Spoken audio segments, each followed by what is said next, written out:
Bible, geography, Geography దీన్ని చూస్తున్నాం. ఎందుకు ఆ సంగతులు మనం అర్థం చేసుకునే ప్రయత్నం చేస్తున్నాం? బైబిల్లో వాడిన కొన్ని పదాలు మనకు ఖచ్చితంగా అర్థం కావాలి అంటే, ఆ పదాల యొక్క కూర్పు మనకు అర్థం కావాలి అంటే, ఎందుకు ఆ పదాలు వాళ్ళు వాడాల్సి వచ్చింది? ఒక వ్యక్తి నది ఒడ్డున కూర్చుని ఒక పాట రాశాడంటే, ఆ నదిని పోలుస్తున్నప్పుడు తన మదిలో ఎవరో ఉన్నారు. అది కవి భావన. ఒక వ్యక్తి రచన వెలువరిస్తున్నప్పుడు ఒక పచ్చని చెట్టును వివరిస్తున్నాడంటే అది చెట్టును గుచ్చి కాదు, చెట్టు వెనకాల తన ఇంటెన్షన్ ఏదో ఉంది. కోయిలా నీ స్వరం చాలా చక్కగా ఉంది అన్నాడంటే కాకిని పోలిన కోయిల నల్లకాకి నచ్చిందని కాదు, ఆ స్వరం వెనకాల తన యొక్క భావ ప్రకటన ఏదో చేయాలనుకుంటున్నాడు. ఇవి రైటర్స్ యొక్క ఫీలింగ్స్. వారి కళ్ళ ముందున్న ఒక విషయాన్ని తీసుకుని లోపల దాగుండిపోయిన ఒక భావ ప్రకటన బయట పెట్టే విధానాన్ని ఎక్స్పోజ్ చేసే విధానంలో రైటింగ్స్ వస్తాయి. అలాంటి రైటింగ్స్ చాలా ఉన్నాయి బైబిల్లో. సూర్యుని పోలిన దానా, చంద్రుని పోలిన దానా, నీ కళ్ళు లేడి కళ్ళు వంటివి, ఇలాంటి పొయిటిక్ లాంగ్వేజ్ ఉంది. ఇవన్నీ ఎందుకు ఉపయోగించారు? కొండల మీద మేస్తున్న మేకలను చూసి అలాంటి మేకలను పోలి నీ కురులు ఉన్నాయన్నాడు. ఏ కొండల మీద ఏ మేకలు మేస్తున్నాయి? ఈ కొండల గొడవ ఏంటి? దానిమ్మ పోలిన పళ్ళు వలె నీ పళ్ళ కూర్పు ఉందంటాడు. ఒక పక్షాన్ని ఏమేదో కావ్య ప్రకటన, భావ ప్రకటన, లవ్ లెటర్ రాసినట్టు ఉంటుంది. మరో పక్కన హిస్టరీ మాట్లాడుతూ ఉంటుంది, మరో పక్కన జోగ్రఫీ మాట్లాడుతూ ఉంటుంది, మరో పక్కన యోగ గ్రంథం లాంటి గ్రంథాలు చదువుతుంటే ఏదో అప్పటికందని ఖగోళం, సైన్స్ కూర్చి ఇంకా కళ్ళు తెరిన అనేక సంగతులు మాట్లాడుతున్నట్టు. ఇవన్నీ తెలియాలంటే ఏ వచనం ఏ సెక్టార్కి సంబంధించిందో ఖచ్చితంగా మనకు తెలియాలి. అందుకు మనం జియోగ్రఫీ స్టడీ స్టార్ట్ చేస్తాం. దాన్ని స్టార్ట్ చేసి మనం అలా ప్రారంభించి నేర్చుకుంటూ వచ్చి నిబంధనల దగ్గర ఆగాం. పాత నిబంధన అంటే ఏంటి చూసాం, క్రొత్త నిబంధన అంటే ఏంటి ఓవరాల్ వ్యూ చూసాం. ఆ క్రొత్త నిబంధనలోకి దిగే ముందు ఇంకా క్రొత్త నిబంధన గురించి మనం తెలుసుకోవాల్సింది ఏదన్నా ఉందంటే ఉంది. ఏముంది? ఒక డిస్ప్లే ప్లే చేస్తారు, అది మీరు చూడండి. నేమ్, లాంగ్వేజ్, సోషల్ కల్చర్ అదని చూస్తారు, అదేంటి ఒకసారి మీరు చూడండి. పేర్లు, స్థలాలు, భాషలు, సామాజిక నిర్మాణం, సంస్కృతి, సాంప్రదాయం, డిఫరెన్సెస్, వైవిధ్యాలు. దీనిని గూర్చి క్రొత్త నిబంధనకి సంబంధం ఏముందంటే ఉంది. నేమ్స్, పాత నిబంధన చదువుతున్నప్పుడు ఎవ్రీ నేమ్స్ ఎప్పుడు ఒకటే ఉంటాయి వాళ్ళకి. సడన్గా క్రొత్త నిబంధనకు వచ్చేసరికి ఒక్కొక్క వ్యక్తికి 2 పేర్లు ఉంటాయి. కేఫా అన్న ఆయనే, పీటర్ అన్న ఆయనే, సైమన్ అన్న ఆయనే. అరే నీ పేర్లు సడన్గా ఎలా వచ్చాయి? అది తెలియాలి. పౌల్ అనే శబ్దం దేనికి సంబంధించింది, సౌల్ అనే శబ్దం దేనికి సంబంధించింది, ఈ డిఫరెన్స్ తెలియాలి. ఇది తెలియకపోతే నేను అడుగుతున్నాను, ఈ పేరు ఎందుకు వచ్చింది, దీని మీనింగ్ ఏంటి తెలియకపోతే మనం చదివేటప్పుడు అర్థం చేసుకోవడానికి అపార్థాలు ఎక్కువ ఉంటాయి. ఎలా అపార్థం చేసుకున్నా చెప్తాను ముందుకెళ్ళే. స్థలాలు, మీకు ఓపుకుంటే ఇంటికి వెళ్ళిన తర్వాత క్రొత్త నిబంధన మ్యాప్ని, పాత నిబంధన మ్యాప్ 2 మ్యాప్లు పక్కన పెట్టండి. సేమ్ మ్యాప్లు ఒకలాగా ఉంటాయి, కానీ నేమ్స్ మారిపోతాయి. మీరు చూడండి, కానీ నేమ్స్ మారలేదు, సౌండ్ మారింది అంతే. పాత నిబంధన మ్యాప్ని, క్రొత్త నిబంధన మ్యాప్ 2 మీరు దగ్గర పెట్టి చూడండి, సౌండ్ మారుతుంటే పిలిచే విధానం మారుతుంది. కొన్ని కొత్త పేర్లు యాడ్ అవుతుంటాయి. ఎందుకు ఇక్కడ పెరిగాయి? స్థలాలు పెరిగినప్పుడు పేర్లు పెరిగాయి. నిన్న మొన్నటి వరకు ఇన్ని జిల్లాలు లేవు, ఉన్నాయా? తూర్పుగోదావరి ఇప్పుడు 3 ముక్కలు అయింది. అసలు అతిపెద్ద జిల్లాల్లో మన జిల్లా పెద్దది. ఎంత వెళ్ళినా తరగదు తూర్పుగోదావరి. ఇప్పుడు తూర్పుగోదావరిలో అమలాపురం వచ్చింది, తూర్పుగోదావరిలో చెప్పండి తూర్పుగోదావరి వచ్చింది. రాజమండ్రి తూర్పుగోదావరి ఇప్పుడు రాజమండ్రి అయింది. కాలం గడిచే కొద్దీ స్థలాలు పేర్లు మారే కొద్దీ పిలుపులు మారుతున్నాయి, పిలుపులు మారే కొద్దీ మనుషుల యొక్క అడ్రస్లు మారుతాయి. డిఫరెన్సెస్ అంటారు వీటిని. నెక్స్ట్ లాంగ్వేజ్, భాష. పాత నిబంధన పూర్తిగా ఎబ్రీలో రాశారు. క్రొత్త నిబంధన మిక్స్ అయిపోయిన లాంగ్వేజెస్లో ఉంటుంది. అరబిక్ ఉంది, గ్రీక్ ఉంది, ఇంకా సామాజిక పరిభాషలో మాట్లాడుకునే సామాన్యమైన భాష ఉంది. ఇన్ని భాషల కూర్పుతో క్రొత్త నిబంధన రాయబడింది. ఈ డిఫరెన్స్ ఉంది పాత నిబంధనకి క్రొత్త నిబంధనకి. Social culture. పాత నిబంధన చదువుతున్నప్పుడు వాళ్ళు ఏం తినాలో వాళ్ళకు లెక్క ఉంది. వాళ్ళు ఎలాంటి బట్టలు వేసుకోవాలో వాళ్ళకు ఒక సిస్టమ్ ఉంది. వాళ్ళ సామాజిక నిర్మాణం అంటే ఎక్కడ ఉండాలి, ఎలా ఉండాలి, సరిహద్దులేంటి, గోత్రాలేంటి, బెన్యామీన్ ఎక్కడ, రూబేన్ ఎక్కడ, ఇవన్నీ సోషల్ లైఫ్ ఉంది వాళ్ళకి. కానీ క్రొత్త నిబంధనకు వచ్చేసరికి అలా లేదు. క్రొత్త నిబంధనకు వచ్చేసరికి ఏదైనా తినొచ్చు అంటాడు. అది తప్ప మళ్ళీ ఏదైనా తినడం మళ్ళీ డిస్ప్లే చేయాలి మీకు. ఆ విగ్రహాలది తప్ప. ఏదైనా తినండి, పంద తినండి, కుక్క తినండి, నక్క తినండి, కప్ప తినండి, బల్ల తినండి, మీకు నచ్చింది ఏదన్నా తినండి, మీకు ఎలా తినాలనిపిస్తే అలా తినండి, కానీ విగ్రహాలకు అర్పించింది మాత్రం తినకండి. ఒక్క పాయింట్ స్ట్రైక్ చేస్తాడు అక్కడ. తిండి విధానం మారిపోయింది, సోషల్ కల్చర్ మారిపోయింది. పాత నిబంధన కొత్త నిబంధనకి ఇక్కడికి వచ్చేసరికి కొత్త నిబంధనలో కొన్ని మిక్స్ అయిపోయాయి. అదే ఎందుకు అది తెలియాలి. నెక్స్ట్ సంస్కృతి, కల్చర్. పాత నిబంధనలో కొన్ని ఖచ్చితంగా అవి పాటించకపోతే రాళ్ళు ఇచ్చి కొడతారు. కొత్త నిబంధనలో కొన్ని పాటించకపోయినా పర్లేదన్నట్టు కొన్ని నడిచిపోయాయి. యేసు ప్రభు దగ్గరికి అప్పుడప్పుడు వచ్చి, నీ శిష్యులు ఏంటయ్యా చేతులు కడుక్కోరు, నీ శిష్యులు ఏంటయ్యా ఎన్నులు పెంచుతారు, నీ శిష్యులు ఏంటయ్యా విశ్రాంతి దినాన్ని సరిగా పాటించరు, నీ శిష్యులు ఏంటయ్యా ఈ కంప్లైంట్స్ ఎక్కువైపోయాయి. ప్రభు ఏం చేశాడు చెప్పండి? అరే కల్చర్ ఇంపార్టెంట్ కాదురా అయ్యా, ముందు మీరు లోపల కడుక్కోండి అన్నాడు. ఈ డిఫరెన్స్ తెలియాలి. వీటి కూర్చిన అవగాహన మనకు ఉండాలి. సాంప్రదాయాలు, ట్రెడిషన్, సాంప్రదాయాలు నడుతున్నాయి, ఎన్నో ఉన్నాయి. ఒక్కొక్క ఏరియాలో ఒక ట్రెడిషన్ ఉంది, ఉందా లేదా? మనం సౌత్ ఇండియన్స్ సౌత్ స్టైల్లోనే వేసుకుంటాం బట్టలు. నార్త్ ఇండియన్స్ ఆడవాళ్ళు మగవాళ్ళు టాప్లు వేసుకున్నట్టు వేసుకుంటారు. అదే టాపు. మగవాళ్ళు వేసుకుని ఆడవాళ్ళు వేసుకునే టాపుల్లాగా ఉంటాయి. అది వాళ్ళ స్టైల్. సౌత్లో ఉన్నవారు మనం రైస్ తినడం సౌఖ్యం, నార్త్లో ఉన్నవాడు రోటీలు తినడం వాడికి సౌఖ్యం. నేను కూడా రోటీలే తింటానంటే ఆఫర్లు వస్తాయి త్వరలోనే. ఏడని అడగండి. ఏ ఏరియాకి తగ్గ ఆ ఫుడ్ తినాలి, ఏ ఏరియాకి తగ్గ ఆ బట్టలు వేసుకోవాలి, ఏ ఏరియాలో పండే ఆ దుంప తినాలి. ఇంకా మీకు అర్థం కావాలంటే యాపిల్స్ వెస్టర్న్ కల్చర్లో ఉన్నోడు తింటే బెస్ట్. మన సామాన్యకమైన యాపిల్ ఏంటో తెలుసా? జాంకాయ. ఇది మనకు బెస్ట్. మనం పెద్ద సీరియస్గా మేము ఏదో క్లాసిక్ పీపుల్ అన్నట్టు అవి కట్ చేసింది ఉంటాం. అందుకే అరిగేడదారు అది గ్యాస్ ఎక్కువైపోద్ది మనకి. దేవుడు ఏరియాను పెట్టినప్పుడు అక్కడున్న సంస్కృతి అంటే బాగా వినండి, సంస్కృతి వేరు, మళ్ళీ ఈ ఏదైతే ఉందో రిలీజన్ సంస్కృతి వేరు. వీటికి క్లారిటీ ఉండాలి. మళ్ళీ మీరున్న ఏరియాలో ఎలాంటి బట్టలు వేసుకుంటారో వేసుకోండి. ఇప్పుడు బైబిల్లో కొన్ని పదాలు రాసినప్పుడు నీ పెన్నమ్మ సీర తీయకూడదని ఉంది బైబిల్, ఉందా లేదా? నీ పెన్నమ్మ సీర కొంగు సీర తీయకూడదని ఉంది. మీరు అమెరికా బైబిల్ చదవండి, సీర అని ఉండదు అక్కడ. ఏమన్నట్టు చెప్పండి, ఏదో ఉంటుంది. ఆమె గౌన్ తీయొద్దు అంటది. ఇది గౌన్ ఏంటి అనకూడదు నువ్వు. అక్కడ గౌనే, ఇక్కడ సీరే. కల్చరల్గా కొన్ని రాయబడినప్పుడు ఈ డిఫరెన్సెస్ వచ్చాయి అంటే వచ్చాయి. వాటి యొక్క వ్యత్యాసం తెలియకుండా కొంతమంది క్రొత్త నిబంధన చదివారు కనుక కొంచెం సౌండ్ తగ్గిస్తాం.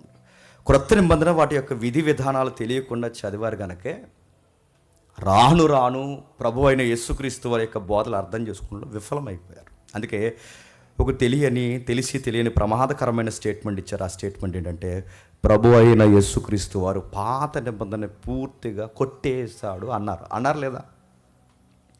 ప్రభు అయిన యేసుక్రీస్తు వారు పాత నిబంధన వ్యతిరేకించాడు అన్నారా లేదా? నేను అడుగుతాను, ఎక్కడైనా ప్రభు అయిన యేసుక్రీస్తు వారు పాత నిబంధన వ్యతిరేకించాడా, పాత నిబంధన కోట్ చేశాడా? కోట్ చేశాడు ఆయన.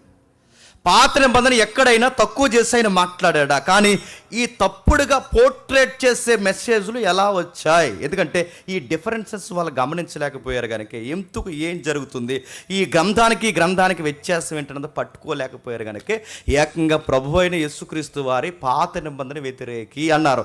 పౌలు గారు కూడా పాత నిబంధన వ్యతిరేక అన్నారు. అపోస్తులు కానీ ప్రభువు కానీ ఎక్కడా పాత నిబంధనని వ్యతిరేకించారా?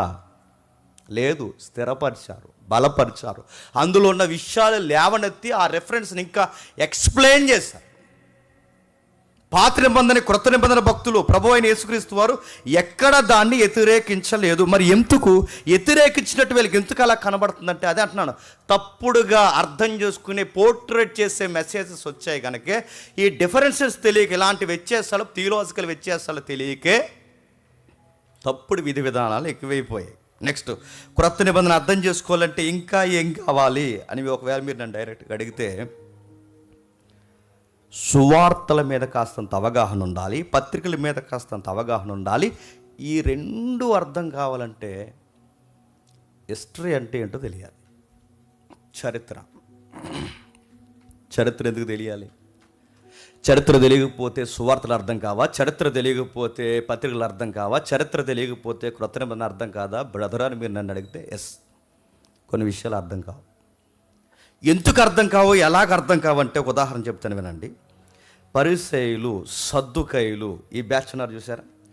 పరిసయ్యులు, సద్దుకయ్యులు అనే సబ్జెక్ట్ నీకు అర్థం కావాలంటే పాత నిబంధన అంతా తిరగాయి, నీకు అర్థమవుద్దా? పరిసయ్యులు, సద్దుకయ్యులు అనే సబ్జెక్టు నువ్వు మొత్తం క్రొత్త నిబంధన తిరగాయి, నీకు అర్థమవుద్దా? వాళ్ళ మొత్తాది ఎవడో కూడా మనకు తెలియదు. మనకి అసలు సడన్గా ఈ తెగ ఎలా వచ్చారో మనకు తెలియదు. పరిసయ్యులు ఎలా వచ్చారు, సద్దుకయ్యులు ఎలా వచ్చారు తెలియదు. ఇప్పుడు అడుగుతున్నాను, ఇటు క్రొత్త నిబంధనలోని వీళ్ళెవరో మనకు తెలియక, ఇటు పాత నిబంధనలోని వీళ్ళెవరో మనకు తెలియకపోతే, ఇటు సువార్తల్లోనూ పత్రికల్లోనూ వీళ్ళెవరో మనకు అర్థం కాకపోతే, ఖచ్చితంగా వీళ్ళని అర్థం చేసుకోవడానికి మనకు ఉపయోగపడే ఒకే ఒక ట్రాక్ లైన్ హిస్టరీ. ఖచ్చితంగా చరిత్రలోకి వెళితే కానీ వీళ్ళెవరో మనకు అర్థమవుద్దా? చరిత్ర చెబుతుంది సద్దుకాయలు ఎలా వచ్చారో, చరిత్ర చెబుతుంది పరిసయ్యులు ఎలా వచ్చారో, చరిత్ర చెబుతుంది. ఏ చరిత్ర, ఎక్కడ చరిత్ర, ఏమైంది చరిత్ర అంటే ఈ చరిత్ర మధ్య అంటే క్రొత్త నిబంధనకి పాత నిబంధనకి మధ్యలో ఒక చరిత్ర జరిగింది.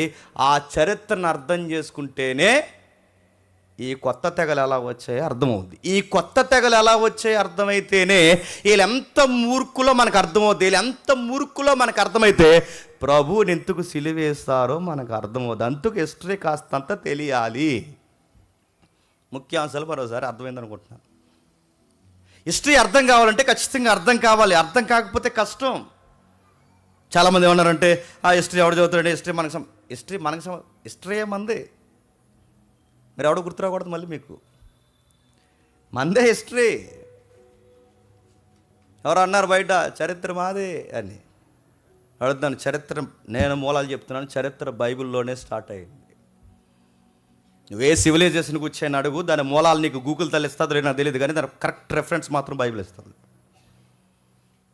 మెడో ఫెర్షియన్స్ని అడుగుతావో, మాదీయ పారసికులు పర్షియన్స్ని ఎవరిని అడుగుతావో, బాబిలోనియన్స్ని అడుగుతావో, అసూరియన్స్ని అడుగుతావో, గ్రీక్స్ని అడుగుతావో, ఇక పిల్ల తెగలు ఏవైతున్నావో ఆ మెసొపొటేమియా నాగరికత అడుగుతావు, ఎవరిని అడుగు దాని నాగరికత మూలాలు నీకు బయట రిఫరెన్స్ దొరుకుతలేదు. కానీ సుదీర్ఘమైన పురాతనమైన ఇదిగో ఈ రికార్డెడ్ బుక్లో మాత్రం దొరుకుతాయి.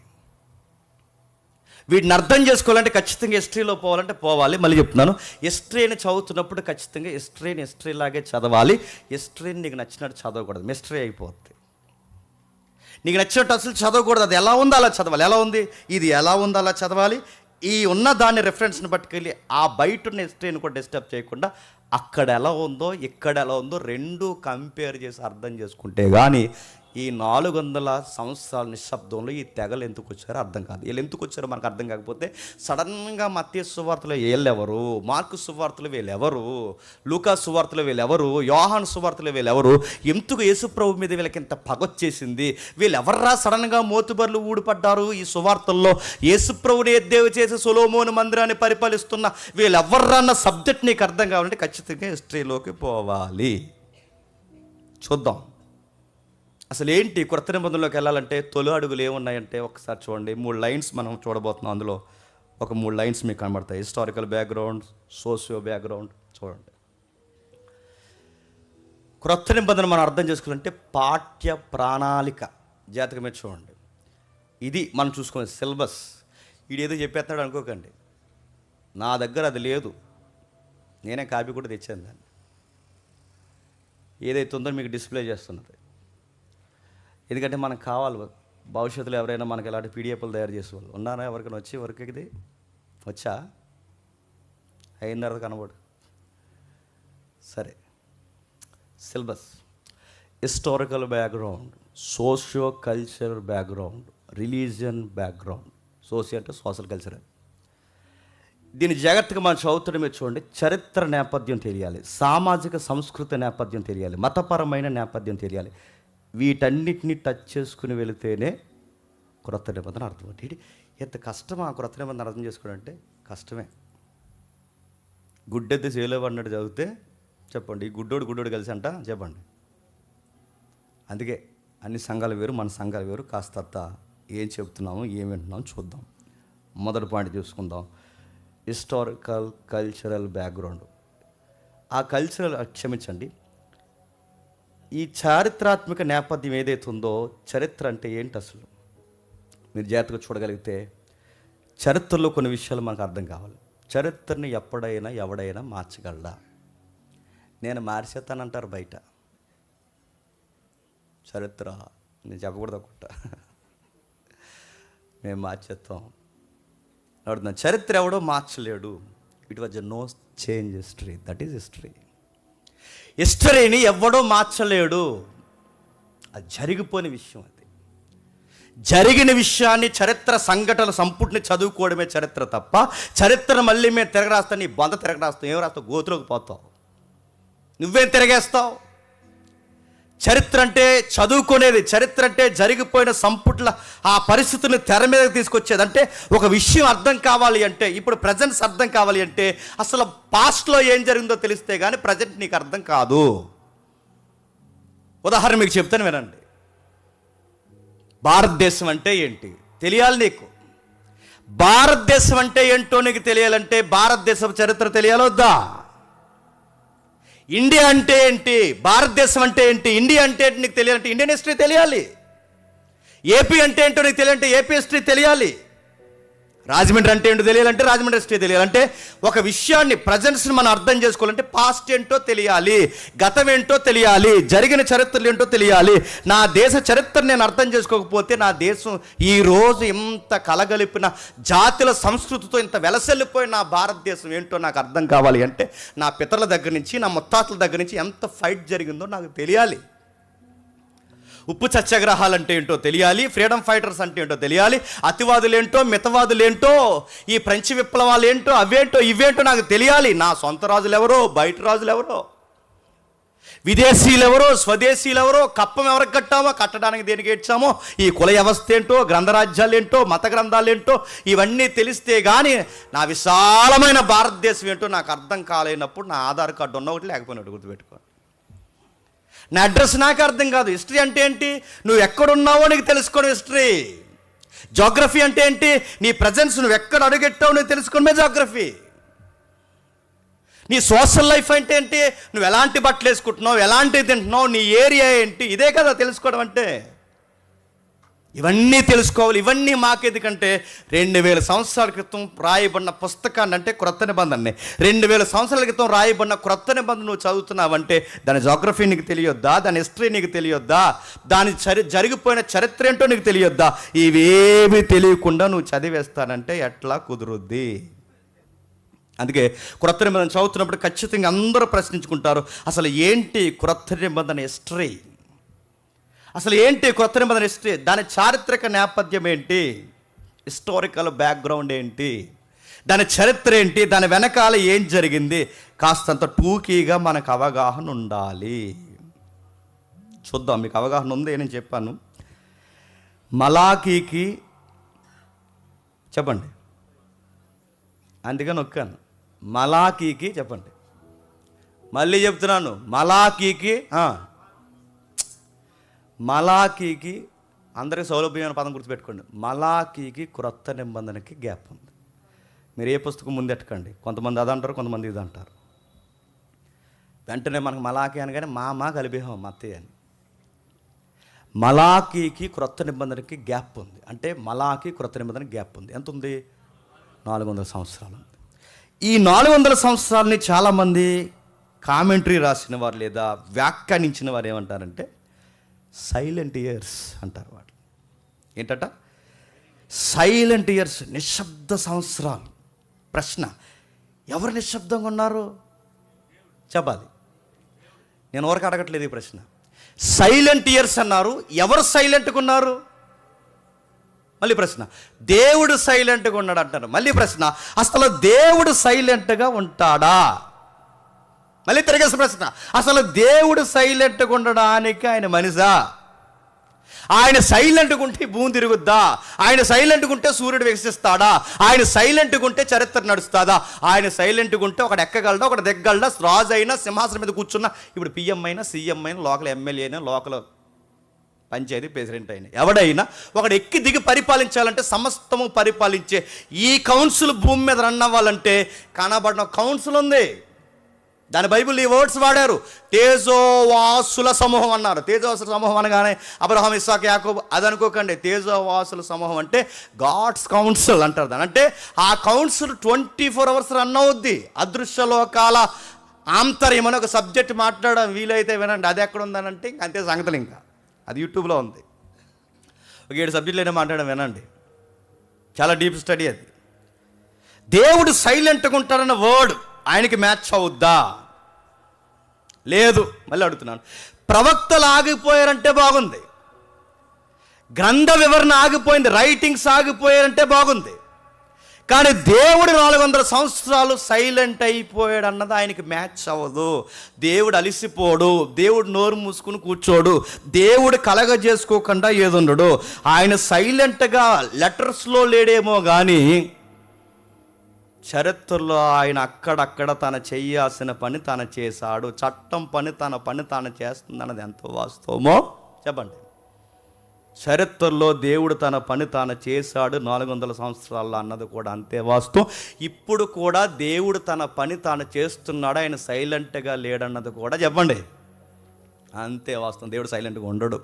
సైలెంట్ ఇయర్స్ అని ఎందుకు వ్యాఖ్యానిస్తారంటే ఆ తర్వాత పుస్తకాలు రాయడం దేవుడు చెప్పండి ప్రవక్తలను ఆపేశాడు కనుక ఆ పదం వాడతారు. మరి దేవుడు సైలెంట్గా లేడనడానికి మీరు ఎలా చెప్పగలరు బ్రదర్ అని అడిగితే, అందుకే హిస్టరీ తెలియాలి. వెళ్దాం, ఈరోజు హిస్టరీలోకి వెళ్దాం. జస్ట్ ఆ పైపైన అలా తిరిగి ముగిద్దాం. ఇంకేముంది? ఒక ఇమేజ్ చూద్దాం. దైవ పరిపాలన, మానవ పరిపాలన, అన్యుల పరిపాలన ఒకసారి చూద్దాం. ఏముంది హిస్టరీలో? మనం మొదటిది చూస్తున్నాం, మర్చిపోవద్దు. ఇప్పుడు వచ్చింది. ఓకే, ఏముంది హిస్టరీలో? ఏం రాయబడుతుంది? కొంచెం డిస్ప్లే నాకు కనబడితే బాగుండేమో. కొంచెం ఏముంది హిస్టరీలో మనం చదివితే హిస్టరీ. ఇప్పుడు కొత్త నిబంధన యొక్క హిస్టరీ ఏంటి, క్రొత్త నిబంధన యొక్క చరిత్ర ఏంటి, క్రొత్త నిబంధన యొక్క చరిత్ర ఏం రాయబడింది చూద్దాం. సరిపోద్ది. పాత నిబంధన కాలక్రమాన పట్టిక, ఆ పట్టికలో నుంచి క్రొత్త నిబంధన చరిత్ర ముడిపడి ఉంది. ఏమైంది, మలాకి వరకు ఏం జరిగింది, జస్ట్ అవుట్లైన్స్.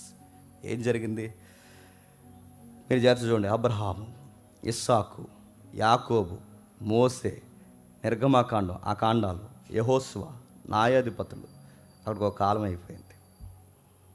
రెండవది సౌలు, దావీదు, సొలొమోను, ఉత్తర రాజ్యము, పైన దక్షిణ రాజ్యం, రాజ్యం విడిపోయింది. కిందకు వచ్చేసరికి చెర, ఇదొక కాలము. నెక్స్ట్ బాబిలోనియన్స్, మెడోపెర్షియన్స్, గ్రీక్, రోమన్స్, ఇదొక కాలం. ఎంత బాగా విడదీస్తారు చూడండి ఈ బైబిల్ పండితులు. ఈ కాలాన్ని మీరు విడదీస్తున్నప్పుడు మీరు జాగ్రత్తగా చూడగలిగితే కింద రాశాడు చూడండి, దైవ పాలన, మానవ పరిపాలన, అన్యుల పరిపాలన. నిజమే. మోసే దగ్గర నుంచి, క్షమించండి, అబ్రహాము దగ్గర నుంచి న్యాయాధిపతుల వరకు రాజు ఎవరండి? దేవుడే. ఇశ్రాయేలుకి ఎవరికైనా అప్పటికి రాజు ఉన్నాడా? లేడు. ఎవరైనా వాళ్ళకి న్యాయాధిపతి కానీ రాజు కానీ వాళ్ళ న్యాయ పరిపాలన జరగాలంటే ఖచ్చితంగా ఎవరి పరిపాలన కింద బతుకుతారంటే దేవుని పరిపాలన కింద బతుకుతున్నారు. దైవ పరిపాలన కాస్త మానవ పరిపాలన ఎప్పుడు మారిపోయిందో మనకు తెలుసు. సౌలు కాలానికి ముందు సమూయేలు కాలంలో ఏం జరిగిందో మనకు తెలుసు. పక్కోళ్ళని చూసి వాతలు వేసుకుని మాకు కూడా రాజు కావాలి, మీ అబ్బాయిలతో మేము పడలేకపోతున్నాం, మాకు కూడా ఇదిగో ప్రజలచే ఎంపిక చేయబడిన ప్రజా పరిపాలన వ్యవస్థలో రాజుల పరిపాలన మాకు కావాలని చెప్పి సౌలు గారు క్షమించండి రాజును గూర్చి సమూయేలు గారి దగ్గరకు వచ్చి ఒక రిక్వెస్ట్ పెట్టుకున్నారు, మాకు రాజు కావాలని. ఆ రోజు స్టార్ట్ అయింది దైవ పరిపాలన పక్కకు పోయింది. చెప్పండి, మానవ పరిపాలన తెర మీదకి వచ్చింది. ఆ మానవ పరిపాలన మొట్టమొదటి రాజు సౌలు, రెండవ రాజు దావీదు, మూడవ రాజు సొలొమోను కొడుకులు సింహాసనం మీద కూర్చుని ఆ సింహాసనం కాచేయాలని సింహాసనం కోసం గొడవలు పెట్టుకుంటే దేశం రెండు మొక్కలైతే రెండు రాజ్యాలుగా విడిపోయింది. నార్త్ సౌత్గా విడిపోయింది. ఉత్తర భూభాగం, దక్షిణ భూభాగం. ఉత్తర భూభాగం 722లో అస్సూరు చెరగపోయింది. దక్షిణ భూభాగం 586లో బబులోను సెరగపోయింది. వాళ్ళ పరిపాలించినా వీళ్ళ పరిపాలించినా ఇద్దరు మానవులే గనక ఇశ్రాయేల్ని ఎవరు పరిపాలించారంటే చెప్పండి, మానవులే పరిపాలించారు. దక్షిణ భూభాగానికి రాజధాని యెరూషలేము ఉంది. ఉత్తర భూభాగానికి రాజధాని సమరయ, సోమ్రోన్. ఆ సోమ్రోనే కొత్త మందికి వస్తే ఏమవుద్ది, సమరయ. ఈ సమరయాన్ని క్యాపిటల్గా చేసుకుని వాళ్ళు పరిపాలిస్తుంటే వారినేమో అస్సూరియన్స్ ఎత్తుకెళ్ళిపోయారు, ఈ కిందోళ్ళనేమో బబులోను సామ్రాజ్యం వాళ్ళు ఎత్తుకెళ్ళిపోయారు. ఆ ఎత్తుకెళ్ళిపోయిన సమయంలో మీరు చూడండి, చెర నుండి తిరిగి వచ్చిన తర్వాత కాస్తంత ఊపిరి తీర్చుకుందాం అనుకునే సమయానికి మళ్ళీ బబులోను వారు ఎత్తుకెళ్ళిపోయారు. బబులోను అదుగో ఇదిగో అణిగిపోతుంది, కాస్తంత తగ్గిపోతుంది అనుకునే సమయానికి మిశ్రిత రాజ్యాంగం తెర మీదకి వచ్చింది. మిశ్రిత రాజ్యం తెర మీదకి వచ్చింది. ఆ రాజ్యమే రెండు రాజ్యాల కలయిక.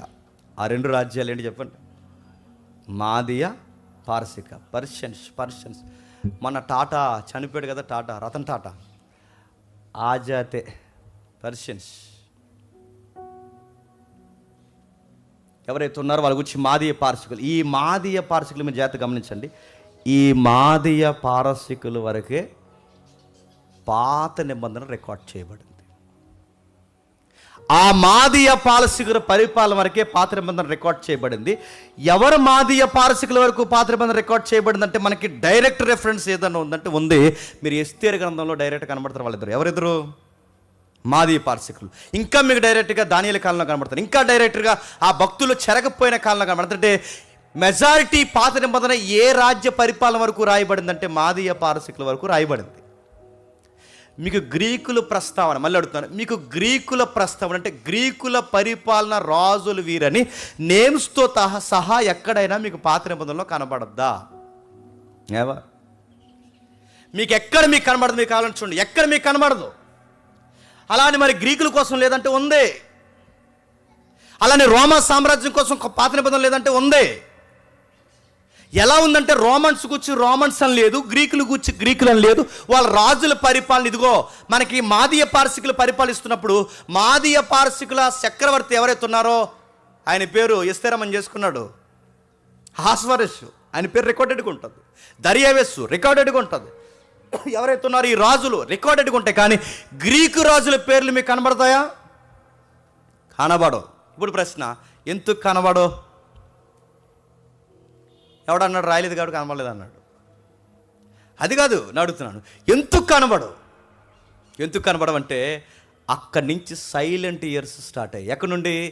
మాదీయ పారసికులు. అంటే ఇప్పుడు మీరు మలాకి గ్రంథమైనా ఏ ప్రవక్తల గ్రంథమైనా ఇవన్నీ ఏ రాజ్య పరిపాలన రాయబడిన గ్రంథాలు అంటే అదిగో ఆ రాజ్యమైన మాదీయ పారసికుల కాలం వరకే ఈ గ్రంథాలు, ఈ సంస్కృతులు, ఆ ప్రజలు, చెర, వైరాగ్యము ఇదంతా జరిగింది కనుక ఇవన్నీ ఆ నేపథ్యం వరకే రాయబడ్డాయి కనుక అక్కడ వరకు వాళ్ళు ఉన్నారు కనుక ఆ తర్వాత గ్రీక్ వచ్చే సమయానికి గ్రంథం రికార్డ్స్ లేవు. గ్రంథం రికార్డ్ చేయబట్టలేదు. ఇక మలాకీతో ఆగిపోయింది. ఆ తర్వాత ఆ మలాకీతో రికార్డ్స్ ఆగిపోయాయి కనుక గ్రీకులు వచ్చే సమయానికి బైబిల్ ఇంకా రాయబడలేదు కనుక, పాత నిబంధన ఇంకా రాయబట్టలేదు కనుక గ్రీకుల ప్రస్తావన చాలా తక్కువగా ఉంది. ఆ తర్వాత గ్రీకులు వచ్చారు, రోమన్స్ వచ్చారు. ఎవరైతే వచ్చారో గ్రీకులు రోమన్స్ కలిసి మళ్ళీ యూదుల్ని లేదా ఇశ్రాయేలీల్ని అటు ఇటుగా పరిపాలించి మళ్ళీ చెరకు తీసుకెళ్ళిపోయి. ఈ హిస్టరీ మాత్రం బాగా వినండి. ఈ గ్రీకులు యూదుల్ని ఎలా పరిపాలించారన్నది మాత్రం చెప్పండి పాత నిబంధనలో ఉండదు. ఎక్కడ ఉంటుంది? హిస్టరీలో ఉంటుంది. అందుకు హిస్టరీ చదవాలి. పాత నిబంధనలో నుంచి ఏం జరిగింది, క్రొత్త నిబంధనకు వచ్చేసరికి ఎవరు పరిపాలించారు, క్రొత్త నిబంధనకు వచ్చేసరికి ఈ పరిసయ్యులేంటి, సద్దుకయ్యులేంటి, ఎవరెవరు ఎందుకు నలిగిపోయారు, ఎంత సబ్జెక్ట్ మనకు అర్థమైతే కానీ చెప్పండి క్రొత్త నిబంధన కొన్ని వచనాలు అర్థం చేసుకోవడం కష్టమే.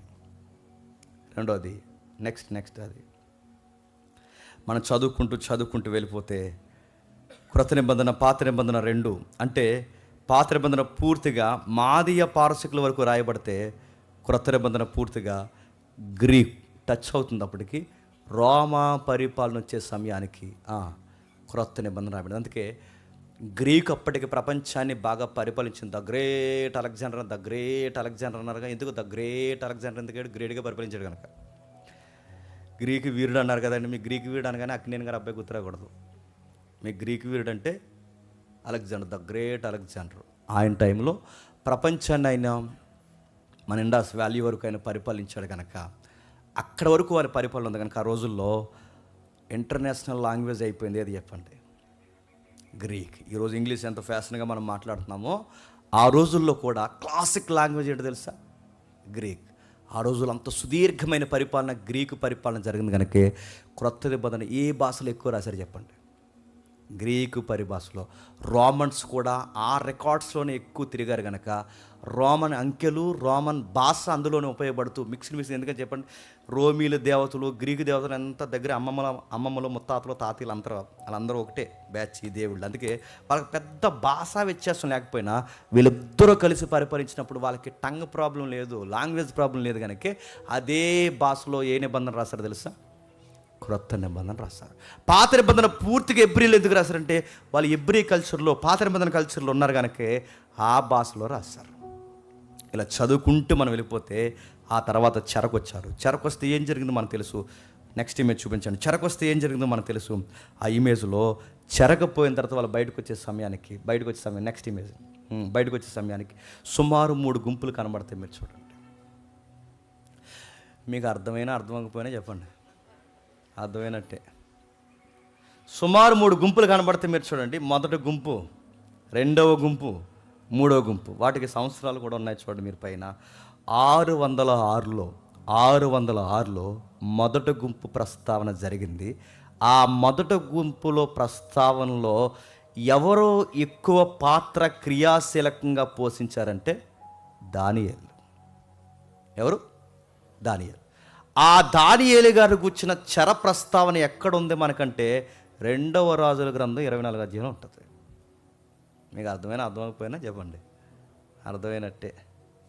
నెక్స్ట్ 2వ గుంపు ఉంది. ఈ 2వ గుంపు పరిపాలన అంటే సుమారు ఇందులో క్రియాశీలకంగా మరలా తెర మీదకి వచ్చిన వ్యక్తి ఎవరంటే యెహెజ్కేలు. ఎవరైతే మనకు కనబడుతున్నాడో ఈయన పరిపాలన ఎక్కువ మనకు కనబడ, అంటే క్షమించండి పరిపాలన కాదు, ఈయన నాయకత్వపు లక్షణాలు ఎక్కువ మనకు కనబడతాయి. మూడోది ఎవరైతే ఉన్నారో మూడో గుంపుకు వచ్చేసరికి మీరు చూడండి, అక్కడ వ్యక్తుల యొక్క సమూహం కలిసి దేవాలయం నిర్మాణం పూర్తిగా నాశనం అయిపోద్ది. దేవాలయం నిర్మాణం పూర్తిగా నాశనం అయిపోయిన తర్వాత పాడైపోయిన రాజ్యాన్ని మళ్ళీ టేకప్ చేసి మళ్ళీ దాన్ని నిర్మాణించుకోవడానికి ఏ విధంగా ప్రజలు గోజాడారు, ప్రజలతో ఏ విధంగా ముందుకు వెళ్ళారన్నది రాయబడింది 25వ అధ్యాయం 2వ రాజుల గ్రంథం 21వ అధ్యాయంలో రాయబడింది. పాడైపోయిన దాన్ని ఎలా నిర్మించుకోవాలి. ఇది హిస్టరీ. అంటే క్రొత్త నిబంధనకి రావడానికి ముందు జరిగిన చెప్పండి ఇంత చరిత్ర. ఈ చరిత్రలో మొదటి గుంపు 538లో దేవాలయాన్ని నిర్మించడానికి నాంది పలికారు. అందులో క్రియాశీలకంగా పనిచేసింది ఎవరంటే నెక్స్ట్ ఇమేజ్ అనుకుంటా. క్రియాశీలకంగా పనిచేసింది ఎవరంటే ఎజ్రా, జరుబ్బాబెలు. లేదది ఇమేజ్ రాలేదా? మొదటి గుంపులో క్రియాశీలకంగా పనిచేసింది ఎవరంటే 538లో. అంటే మీకు ఎప్పుడు పెద్ద సంఖ్య నుంచి చిన్న సంఖ్య దిగుతుంది, మళ్ళీ అది కన్ఫ్యూజ్ అవ్వకండి. పాత క్రీస్తుపురం ఎప్పుడు పెద్ద సంఖ్య నుంచి కింద సంఖ్యకి దిగుతుంది. అయితే 538లో దేవాలయాన్ని నిర్మించడానికి క్రియాశీలకంగా పనిచేసింది ఎవరంటే ఎజ్రా. మీరు ఎజ్రా కదా చదువుకుంటారుగా, ఆ ఎజ్రా. ఆ తర్వాత మనకు జరుబ్బాబెలు అనే క్యారెక్టర్ కనబడుతుంది, ఆ జరుబ్బాబెలే. వీళ్ళందరూ కలిసి మొదటి గుంపుకు సంబంధించిన ఈ మొదటి గుంపులో వీళ్ళ క్రియాశీలకంగా పనిచేసి దేవాలయాన్ని నిర్మించుకోవడానికి తెర మీదకి వచ్చారు. రెండవ గుంపులో ఎవరు ఎక్కువగా మనకు పనిచేసిన కనబడుతుందంటే ఎజ్రా 7వ అధ్యాయం చదవండి. ఎజ్రా 7వ అధ్యాయంలో ఎవరు ఏ విధంగా టీమ్స్గా పనిచేస్తారో ఎజ్రా 7వ అధ్యాయంలో మనకు రాయబడుతుంది. నెక్స్ట్ 3వ గుంపులో ఎక్కువగా క్రియాశీలకంగా పనిచేసింది ఎవరంటే నెహెమ్యా. గోడల నిర్మాణం, ఇలాంటి పనులు, ఇలాంటి పునర్నిర్మాణం, వీటి గురించి రాజు దగ్గర ఎలాంటి విజ్ఞాపన చేసేది ఇదంతా. ఈ గుంపులు ఇలా ఫామ్ అయ్యి బయటకు వచ్చే సమయానికి వీళ్ళ విముక్తికి పర్మిషన్ ఇచ్చిన సామ్రాజ్యం ఏది అని మనం టక్కమని ఎవరైనా అడిగితే మనకు వెంటనే గుర్తు రావాలి, బబులోనియన్స్ కాదు. అప్పటికి బబులోన్ ఉందా? వెళ్ళిపోయింది. నెహెమ్యా కాలం కానీ, రెండో గుంపు కానీ, మొదటి గుంపు కానీ, ఈ 3 గుంపుల వారికి వీళ్ళు నిర్మాణించుకోవడానికంటే దేవాలయాన్ని మళ్ళీ కట్టుకోవడానికి వీళ్ళకి అధికారికంగా పర్మిషన్ ఇచ్చిన సామ్రాజ్యం ఏది చెప్పండి? చెప్పండి అని ఏదో డైలాగ్ ఉంది, చెప్పండి. మాదీయ పారసికులు. ఎవరు? మాదీయ పారసికులు. అందుకే చూడండి, రాజుకి దర్యావతికి గిన్నె అందిస్తున్నప్పుడు డల్లగా ఉంటాడు. ఎవరు? నెహెమ్యా. ఆయన అంటాడు, డల్లగా ఉన్నవి నెహెమ్యా అని అడుగుతాడు. ఏమి లేదు సార్, మా పితరులకు నేను సరి అయిన నివాస స్థలాలు లేవు, దాని గురించి నేను బాధపడ్డా, కానీ మాకు ఆరాధించుకునే మా దైవం యొక్క స్థలము పూర్తిగా శిథిలమైపోయింది, మా దేవుని మందిరం పూర్తిగా నాశనం అయిపోయింది, నా మనసు పీకేస్తుంది, నా ప్రజలు, నా స్వజనులు, నా దేవుని మందిరం ఎంతగా నాశనం అయిపోయినప్పుడు నా ముఖం ఎలా ఉండకపోతే ఇంకెలా ఉంటుంది సార్ అని తన బాధను బయట పెట్టుకున్నప్పుడు నెహెమ్యాకి పర్మిషన్ ఇచ్చిన రాజులు మాదీయ పారసికులు. కోరెస్ మాదీయ పారసికులు. ఆ తర్వాత వచ్చిన చక్రవర్తులు మాదీయ పారసికులు. అంటే మాదీయ పారసికుల టైంలోనే వీళ్ళకి పర్మిషన్స్ దొరికాయి గనక మళ్ళీ దేవాలయాన్ని పునర్నిర్మాణం చేసుకోవడానికి చెప్పండి తెర మీదకి వచ్చారు. ఆ టైంలో వీళ్ళు నిర్మాణం చేస్తుండగా కాస్త తమ్మయ్య బాగుంది అనుకునే సమయానికి మళ్ళీ స్థిరపడిన తర్వాత కళ్ళు ఎక్కడికి పోయి చెప్పండి? నేతి మీదకి పోయి. మనం ఎలాంటి అంటే బాగుంటే ఒకలా ఉంటాం చెప్పండి, బాగుండమంటే 5 ఏళ్ళ నోట్లోకి వెళ్తే ఒకలా ఉంటాం, 5 ఏళ్ళ నోట్లోకి వెళ్ళకపోతే ఒకలా ఉంటాం. మనం అంతే, వారానికి ఒకలాగా, నెలకు ఒకలా ఉంటాం. మనం ఇశ్రాయేలు మనకు బాబులు, వాళ్ళ రోజుకు ఒకలా ఉంటారు వాళ్ళు. అందుకే వాళ్ళు అలా అయిపోయి చివరికి సుఖాలు మరిగేశారు, సౌఖ్యాలు మరిగేశారు, పేర్లు మరిగేశారు, పేరు ప్రఖ్యాతులకు పోయారు, వాళ్ళ ఇచ్చలవేడి జీవితానికి అలవాటు పడిపోయారు. అప్పుడు ప్రవక్తలు వచ్చి గద్దించడం మొదలుపెట్టారు, మీరు ఇలాగే ఉంటే మళ్ళీ దేవుడు మీ బలిపీఠాలను పడగొడతాడు, మీరు ఇలాగే ఉంటే మీ సరంబీల్ని దేవుడు మళ్ళీ పడగొడతాడు, మీరు ఇలాగే ఉంటే మీ ధాన్యాన్ని దేవుడు దొలగొడతాడు, మీరు ఇలాగే ఉంటే మీ గర్భంలోని శిశువుల్ని బండకేసి కొట్టేస్తాడేమనుకుంటున్నారు అని హెచ్చరించి యాజకులు పాడైపోయారు, సంసారాలు పాడైపోయాయి, యవనస్తులు పాడైపోయారు, దేశమంతా చీకటి కమ్మేసింది. ఈ రాజుల పరిపాలన పూర్తిగా కలుషితమైపోయింది. ఈ రాజులు పరిపాలించలేడు. ఇదిగో ఈ సూర్యుడు వికసిస్తున్నా కానీ మీకు వెలుగులో బతకాలన్న నీతి మీకు రావట్లేదు. అందుకే ఈరోజు మరలా మనకు కావాల్సింది నీతి సూర్యుడు రావాలి అని, ఆ నీతి సూర్యుడి కొరకు మనం ఎదురు చూద్దాం అనే ప్రవచనాలు చెప్పి ముగిసిపోయిన గ్రంథమే చెప్పండి మలాకి గ్రంథం. అందుకే మలాకి గ్రంథంలో మనకు హైలైట్గా కనబడే పదం ఏంటంటే నీతి సూర్యుడు అనే పదం ఉంటుంది. నీతి సూర్యుడు ఎవరు? ఆ నీతి సూర్యుడు మనకు తెలుసు. ఆ నీతికి సంబంధించిన సూర్యుడు వచ్చేంత వరకు మన దేశానికి వెలుగు రాదు. ప్రవచనాలు చెప్తుంటారు, ప్రవచనాలు, అదుగో గలిలయ, అదుగో నజరేతు, ఇదిగో తీర ప్రాంతాల్లారు, ఇదిగో మీకు వెలుగు వచ్చునుగాక. యెషయా మాట్లాడుతుంటాడు, మరణపు ఛాయల్లో కూర్చున్న వారికి దేవుడు వెలుగును ప్రసాదించునుగాక. గలిలయ గొప్ప వెలుగును చూసినగాక. ఎవరు ఆ వెలుగును తెచ్చిందంటే ఆ నీతి సూర్యుడు. ఆ నీతి సూర్యుడు త్వరలోనే రాబోతున్నాడని ప్రవచనాలు చెబుతూ మలాకి గ్రంథం ముగిసిపోయింది. ఇప్పుడు ప్రశ్న బబులోను కోసం ఉంది, మాదీయ పారసికుల కోసం ఉంది, అస్సూరియన్స్ కోసం ఉంది, కానీ ఎవరి కోసం లేదు తెలుసా? పాత నిబంధనలో గ్రీకుల కోసం లేదు చెప్పండి, రోమీల కొరకు లేదు. ఇప్పుడు ప్రశ్న లేదు అంటే లేదని కాదు, ఆ సౌండ్ లేదు కానీ వాళ్ళు వచ్చి పరిపాలిస్తారన్న దర్శనాలు ఉన్నాయి లేదా? ఉన్నాయి. దాన్నే థియోలాజికల్గా ఏమంటారంటే అపోలాలిప్టిక్ అంటారంటే ఆ పదం ఏంటంటే దర్శనాల రీతిగా సాదృశ్యంగా చెప్తారనమాట. అంటే గ్రీకుగా చెప్పరు, గ్రీకుని ఏం చెప్తారంటే గ్రీకో అంటారు. అంటే గ్రీకుగా చెప్పరు, అదో కొమ్ము అంటాడు దాన్ని. రోమన్స్గా చెప్పడు, రోమన్స్ని పాదాలతో పోలుస్తాడు. అంటే ఈ పరిపాలన వస్తుందని రాశాడంటే రాశాడు. ఎలా రాశాడు? దర్శన రూపంలో రాశాడు, సాదృశ్య రూపంలో రాశాడు, చూచాయిగా రాశాడు. ఎక్కడ రాశాడు? మీరు ఇంటికి వెళ్తారు చదవండి. దానియేలు 2వ అధ్యాయం రాశాడు, 7వ అధ్యాయం రాశాడు, 8వ అధ్యాయం రాశాడు, తర్వాత 11 అధ్యాయం రాశాడు. వీళ్ళని గుచ్చిన ప్రస్తావన సుమారు ఈ 4 అధ్యాయాల్లో గ్రీకులు గుచ్చి రోమన్స్ని గుచ్చిన ప్రస్తావన దానియేలు గ్రంథంలో ఉంది. వాళ్ళ పేర్లు డైరెక్ట్గా లేకపోవచ్చు, ఆ రాజుల పరిపాలన డైరెక్ట్గా లేకపోవచ్చు, కానీ వాళ్ళ పరిపాలన ఉంది. ఆ చరిత్ర ఏం జరిగిందో రాయబడింది. వాళ్ళు వచ్చి ఎలాంటి పరిపాలన చేయబోతున్నారో బైబిల్ ఖచ్చితంగా రికార్డ్ చేసింది. ఇప్పుడు చరిత్ర ముగిద్దాం. ఈ చరిత్రలో ఏం జరిగిందంటే, ఇప్పుడు పెద్ద సుదీర్ఘమైన లైన్ ఉంది మనకి, ఇప్పుడు నేను ఎత్తలేండి దాన్ని. ఏం జరిగిందంటే, ఒక యవనస్తుడు రాజుకు దర్శనం వచ్చిందని బాధపడిపోతుంటే ఆ రాజు కళ మర్చిపోయాడట. ఆ కళ మర్చిపోయిన తర్వాత ఈ జ్యోతిష్యం చెప్పే బ్యాచ్ ఉంటారు కదా, అప్పుడే పుట్టారు.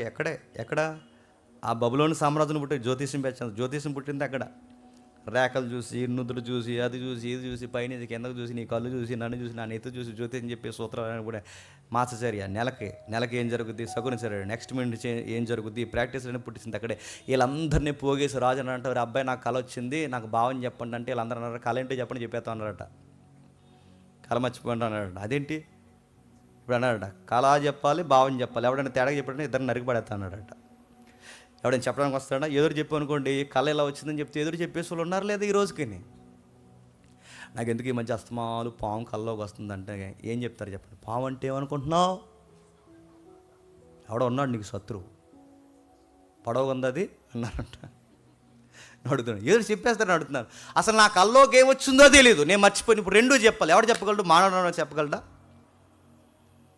ఆ కలగని వాడు ఎవరో మనకు తెలుసు, నెబుకద్నెజరు. ఆ నెబుకద్నెజరు ఏ టెన్షన్లో కలగన్నాడో మనకు తెలుసు. ఈ ప్రపంచాన్ని తర్వాత ఎవరు పరిపాలించబోతున్నారన్న పరిపాలన పిచ్చిలో విస్తారమైన ఆలోచనలో పడుకున్నాడు కనుక ఆ ఆలోచనలో నుంచి దేవుడు భవిష్యత్తుకు సంబంధించిన కలచాడు. ఆ కళలో ఈరోజు పరిపాలించబోయే రాజ్యాల వరకు ఏ రాజ్యం ఎలా పరిపాలిస్తాదో ఆ రోజు ఆయన కలిస్తే ఆ కళాభావాల యొక్క చరిత్ర ఎవరి ద్వారా వివరించాడు చెప్పండి. దానియేలు ద్వారా వివరించాడు. సింహం కనబడిందంట, మనిషిని పోలివాడు, ఇవన్నీ ఉన్నాయి కదా అక్కడ. మనిషిని పోలివాడు కనబడ్డారట. ఒక విగ్రహం కనబడిందంట, పైన ఏమో బంగారం ఉందంట, ఉదరం ఒకలా ఉందట, తొడలు ఒకలా ఉన్నాయట, రొమ్ములు ఒకలా ఉన్నాయట, పాదాలు ఒకలా ఉన్నాయట. ఏంటంట ఇదంతా అని అడిగితే దాన్నే బైబిల్ పరిభాషలు అంటారు, అపోలోలిప్టిక్ అంటారంటే. దీని గురించి మనం మాట్లాడే దర్శన రూపంలో సాదృశ్యంగా మాట్లాడే భాష. అంటే పూర్తిగా డైరెక్ట్గా పేరు చెప్పరు కానీ సాదృశ్యంగా చెప్తారు. ఆ సాదృశ్యంగా చెప్పిన దర్శనాల పరంపర పాత నిబంధన ఉంది. ఆ దర్శనాలకి క్రొత్త నిబంధనకి చెప్పండి లింక్ ఉంది. ఆ లింక్ తెగితే కానీ చెప్పండి ఈ క్రొత్త నిబంధన చెప్పండి ఓ పట్టాను మనకు అర్థం కాదు. నీకు ఎంత చెప్పిన తర్వాత ముఖ్యాంశాలు ఏంటంటే, అసలు క్రొత్త నిబంధన అర్థమవుద్దో లేదో కానీ ముందు మాకు ఇది అర్థం అవ్వలేదు అన్నట్టు చూస్తున్నారు. అందుకే మీకు అర్థమైపోయినా చెప్పండి మీకు అర్థమైనట్టే. అందరికి అర్థం కాకపోవచ్చు కానండి, మాలాటోళ్ళు ఎవరో ఉంటారు బైబిల్ని గురించి ఇలా మాట్లాడిన మురిసిపోయే వాళ్ళు ఎవరో ఉంటారు. వాళ్ళకి మాత్రం బాగా ఉపయోగపడతాయండి ఇవన్నీ. ప్రత్యక్షంగా పరోక్షంగా వింటే ఇలాంటి సంగతులు మురిసిపోయాను, ఇలాంటి బ్యాక్గ్రౌండ్స్ మాకు కావాలి అని ఎదురు చూస్తాను. అనేక మంది చెల్లెళ్ళు ఉన్నారు, తమ్ముళ్ళు ఉన్నారు, వాళ్ళకి అర్థమవుతుంది. వాళ్ళ కోసమైనా మీకు అర్థమైపోయినా చెప్పండి. అర్థమైనట్టే చూడండి. వైపు ఏంటి క్రొత్త నిబంధన వచ్చింది. ఆ క్రొత్త నిబంధనకు వచ్చేసరికి నేపథ్యం మనకు అర్థమవుద్ది. చరిత్రలోంచి కృతం అంటే 400 సంవత్సరాల చరిత్రలో ఈ జాతులు ఉద్భవించాయి. ఉద్భవించిన జాతులు చరిత్ర ఏం జరిగింది, ఆ 3 లైన్ చూసాక చరిత్రలు ఏం జరిగినాయి, హిస్టారికల్ బ్యాక్గ్రౌండ్ మనం చూస్తున్నాం, సోషో కల్చర్ బ్యాక్గ్రౌండ్ మనం చూస్తాం, రిలీజియన్ బ్యాక్గ్రౌండ్ అంటే మనం నెక్స్ట్ చూడాల్సింది అసలు ఏంటి హిస్టరీ ఇంకా ఉంది. ఆ చరిత్ర ఏంటి మనం చూస్తాం. చరిత్ర దానియేలు ఏం చెప్పాడు, ప్రవక్తలు ఏం చెప్పారు, 400 సంవత్సరాల చరిత్రలో దేవుడు సైలెంట్గా ఉన్నాడా మాట్లాడా చూస్తాం. నెక్స్ట్ వీక్ మనం చూస్తాం. ఆ తర్వాత ఈ సోషల్ కల్చర్ ఏంటో మనం చూస్తాం, రిలీజియన్ కల్చర్ ఏంటో చూస్తాం, కొత్త మతాలు ఎలా పుట్టుకొచ్చాయో చూస్తాం. రాయబడిన చరిత్రను అర్థం చేసుకుంటూ జరిగిన చరిత్రను మనం చూస్తూ జరగబోయే చరిత్రని ఎలా నేర్చుకోవాలో మనం చూస్తాం. ప్రకటన గ్రంథంకి వచ్చేసరికి బిగ్ పిక్చర్ మనకు వస్తుంది, ఇదా బైబిల్ అంటే అని. ఆ బైబిల్ వెలుగులో నువ్వు న్యూస్ పేపర్ చదివినా, మళ్ళీ చెప్తున్నాను, ఆ బైబిల్ వెలుగులో నీకు అర్థమైన ఈ పిక్చర్ వెలుగులో నువ్వు ఒక వార్తా పత్రిక నువ్వు చదివినా రేపు ఏం జరగబోతుందో దేవుడు కదిపే హస్తాన్ని నువ్వు చాలా స్పష్టంగా అర్థం చేసుకోగలవు. ఒక టీవీ నైన్లో వార్త వస్తున్నప్పుడు ఆ వార్తను అందరూ ఒకలా చూస్తారు, కానీ నువ్వు ఒకలా చూస్తావు. ఎందుకంటే నీకు అర్థమవుద్ది ఈ ప్రపంచం అడుగులు ఎలా వేస్తుందో. ఒక బయట కొత్త కల్చర్ వచ్చిందంటే బయట వాళ్ళకి అర్థం కాకపోతే ఇది కొత్త ట్రెండ్ రా అని, కానీ నువ్వు అంచనా వేస్తావు. ఎందుకు చెప్పిన, చరిత్రను జరిగిస్తున్నవాడు, చరిత్రను నడిపిస్తున్నవాడు, చరిత్ర వెనకాల అదృశ్యాస్తాన్ని బట్టి ఈ రోజుకి చరిత్రని ఫామ్ చేస్తున్న కథ, స్క్రీన్ ప్లే, దర్శకత్వం కలిగిన ఒక వ్యక్తి ఉన్నాడు. ఆయన పేరు చెప్పండి. సైన్యములకు అధిపతియగు యెహోవా. ఆయన లేకుండా భూమి తిరగదు, ఆయన లేకుండా సూర్యుడు వికసించుడు, ఆయన లేకుండా గాలి వీయదు, ఆయన లేకుండా ఏది జరగదు. ఆయన చరిత్రలో ఎప్పుడు నిశ్శబ్దంగా చెప్పండి లేడు. కాకపోతే ప్రవక్తల ద్వారా మాట్లాడడం అయితే మానేశాడు, కానీ చరిత్రలో తన ఉనికిని మాత్రం ఎప్పటికప్పుడు చెప్పండి చాటుకున్నాడు, చాటుతూనే ఉన్నాడు. ఈ రోజుకి నేనున్నానని అక్కడక్కడ ఆయన చెబుతున్నాడా లేదు చెప్పండి. ఉన్నాడు. ఖచ్చితంగా ఆయన ఉనికి ఉంది, మన వెనకాల పనిచేస్తుందని దానికి ఆయన ప్రస్తావిస్తాడంటే ఖచ్చితంగా ప్రస్తావన తీసుకొస్తాడు. అందుకే క్రొత్త నిబంధన ఏంటో మనకు అర్థం కావాలి అంటే మళ్ళీ చెప్తున్నాను, మత్తీలోకి వెళ్ళే ముందు ఇంకా చాలా చరిత్ర ఉంది. ఈ చరిత్రలన్నీ అర్థం చేసుకోండి, అప్పుడు మనం బ్యాక్గ్రౌండ్లో మనం దిగుదాం. అసలు ఏంటి మత్తయి అంటే, ఏంటి మార్క్ అంటే, ఏంటి లూకా అంటే, ఏంటి యోహాన్ అంటే, వీటన్ని గురించి మనం ఆలోచించినప్పుడే క్రొత్త నిబంధన మనకు బాగా అర్థమవుతుంది. ఇవేమీ తెలుసుకోకుండా దయచేసి మీరు వెళ్తే నేను చెప్తున్నాను, మీరు కొత్త నిబంధన చదువుతారు కానీ ఎందుకు చదువుతున్నారు మీకు అర్థం కాదు, ఎందుకు బోధిస్తున్నారో మాకు అర్థం కాదు. అవన్నీ మనం అర్థం చేసుకుంటూ ముందుకెళ్తే మళ్ళీ చెప్తున్నాను, చాలా స్పష్టంగా మనకు బైబిల్ అర్థమవుతుంది. మీరు అడుగుతున్నాను, ఎవడైనా మీ ఆఫీసులో కానీ, ఎవడైనా మీ స్కూల్లో, కాలేజీలో కానీ ఎవడైనా ఒక ప్రశ్న అడిగితే మా పాస్టర్ గారిని అడిగి చెప్తాను అనరు. చెప్పండి, పక్కరా నా కూర్చో, హిస్టరీ తెలుసా అని అడుగుతాను, గుర్తుపెట్టుకో. నువ్వే చెప్తావు, నువ్వే మాట్లాడతావు. నువ్వు మాట్లాడే భాషగాడికి మళ్ళీ నెక్స్ట్ క్వశ్చన్ ఉండదు. ఇంక మళ్ళీ చెప్తున్నాను, నువ్వు మాట్లాడిన మాటలకి ఇంకా అడిగి ప్రశ్నలు లేవు. వాడు సేక్ అయిపోతాడు, ఈయన కదపకూడదరా అన్నట్టు స్థాయికి మీరు ఎదగలేదు. ఎందుకంటే దేవుడు అన్నాడు, మన సత్య విషయంలో చెప్పండి అనుభవ జ్ఞానం కలిగిన వారే ఉండాలి. చరిత్ర కూడా సత్యానికి సంబంధించిందంటే ఎస్, చరిత్ర కూడా సత్యానికి సంబంధించిందే. చరిత్ర నేర్చుకుందాం, క్రొత్త నిబంధన నేర్చుకుందాం, పాత నిబంధన నేర్చుకుందాం. మీకు ఓపిక ఉండాలి, కానీ అధ్యాయాలు వచనాలు పూర్తిగా నేర్చుకుందాం. నెక్స్ట్ ఒక ప్రాజెక్ట్ ఉంది, బైబిల్ సర్వే అని ఒక బిగ్ సబ్జెక్ట్ ఉంది. సర్వే ఇంకా పూర్తిగా, సర్వే అంటే తెలుసు కదా, ఆ ముందు ప్రభుత్వం సర్వే చేసింది కదా, అంటే ఆ ప్రభుత్వం సపోర్ట్ చేస్తుంది కదా, మళ్ళీ ఒకటి అంటారు నాకు.